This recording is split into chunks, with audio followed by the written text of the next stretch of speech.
আপনার জীবনে কি এমন মানুষ আছে যারা মুখে বলে তোমাকে ভীষণ ভালোবাসি, কিন্তু পেছনে অন্য কথা বলে? হাসি মুখে কাছে আসে কিন্তু মনে অন্য উদ্দেশ্য থাকে।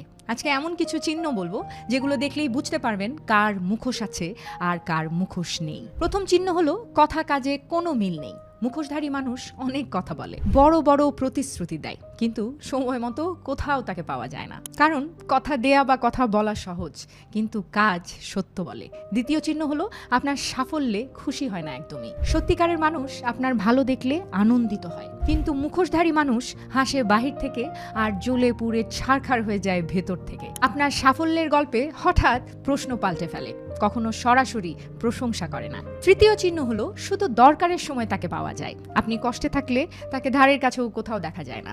আপনার কাছে কিছু চাই বলে সে হাজির হয়ে যায়। এই মানুষগুলো আপনাকে আসলে ভালোবাসে না, আপনার সুবিধাটাকে ভালোবাসে। তাহলে করণীয় কি? করণীয় হলো দূরে সরে যাবেন না একদমই, শুধু চোখ খোলা রাখুন।